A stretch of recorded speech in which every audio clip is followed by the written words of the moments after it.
vengo ante ustedes para presentar una reforma a la Ley para el Desarrollo de Competitividad de la Micro, Pequeña y Mediana Empresa en materia de discapacidad. Y es parte de una serie de reformas que he estado presentando en las últimas semanas y otras más que vendrán en las siguientes, porque estoy convencida que en este país hemos avanzado mucho en materia de discapacidad.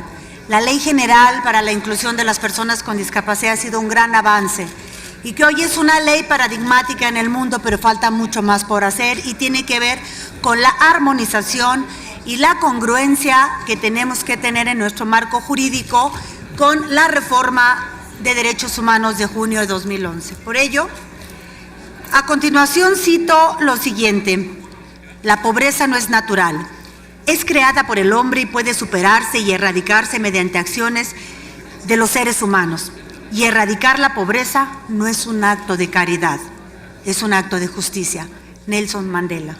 Los hogares de personas con discapacidad reportan menos ingresos por trabajo que en aquellos sin discapacidad. El 86% de la población con discapacidad tiene como máximo estudios de la educación básica. La tasa de participación económica de la población con discapacidad es de 29.9%, o sea, 1.6 millones de personas, contra el 53.7% de las personas sin discapacidad. Esto evidencia la desventaja de las personas con discapacidad en la inclusión laboral. Asimismo, el censo nos dice que de cada 100 personas, 22 que trabajan, que logran incorporarse, de esas pocas que logran incorporarse, de 100, 22 lo hacen como trabajadores en actividades elementales y de apoyo. 18 son trabajadores agrícolas, 16 laboran en tareas de comercio, 14 son artesanos, 10 profesionistas y técnicos, 8 realizan tareas de servicios personales y vigilancia, 6 trabajan como operadores de maquinaria, 3 como auxiliares administrativos y 2 son funcionarios, directores o jefes. La gran mayoría tiene un perfil ocupacional de baja cualificación. Asimismo, en términos de su ocupación, diríamos que de manera general, 39 son empleados u obreros, 38 trabajan por su cuenta y 6 son jornaleros o peones, igual que 6 ayudantes, 5 trabajan para la familia sin pago alguno y 3 son tan solo 3 patrones o empleadores. Como destacan los datos, existen más trabajadores con discapacidad que se autoemplean y menos como empleados u obreros, lo que puede estar relacionado con las dificultades que enfrentan para su inclusión laboral, obligándolos a realizar actividades por su cuenta.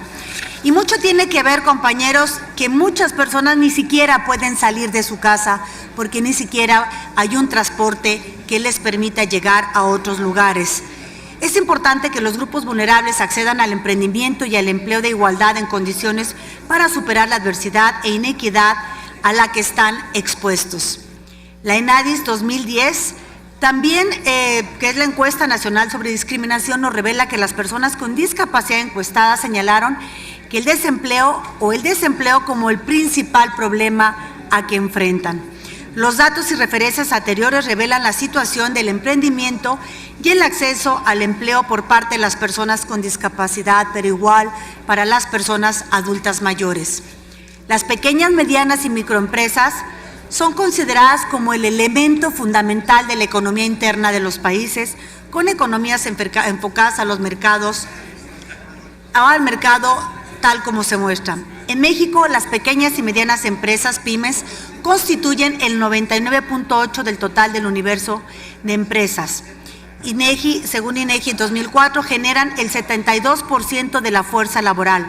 Es decir, los programas que vinculan a los grupos vulnerables con el acceso al empleo formal, permanente y digno, tendrán que involucrar por necesidad a las pymes, aplicando acciones no solo encaminadas a la contratación particular de personas con discapacidad, sino a su empoderamiento a través del emprendimiento. Se propone reformar la Ley para el Desarrollo de la Competitividad de la Micro, Pequeña y Mediana Empresa. Se considere como objeto de esta ley la inclusión laboral de personas con discapacidad, indígenas, adultos mayores en las pymes. Que la Secretaría de Economía fomente el acceso al financiamiento a las pymes por parte de las personas adultas mayores, las personas indígenas y las personas con discapacidad. Los programas sectoriales contengan perspectiva de inclusión, que la ejecución de las políticas públicas y acciones de las pymes debe promover la inclusión laboral de las personas con discapacidad, la accesibilidad a los centros laborales y la sensibilización del personal sin discapacidad. Los accesos al financiamiento público y privado a las pymes deberán priorizar a las mujeres, a las personas adultas mayores, a las personas indígenas y a las personas con discapacidad. Es cuanto, señor presidente.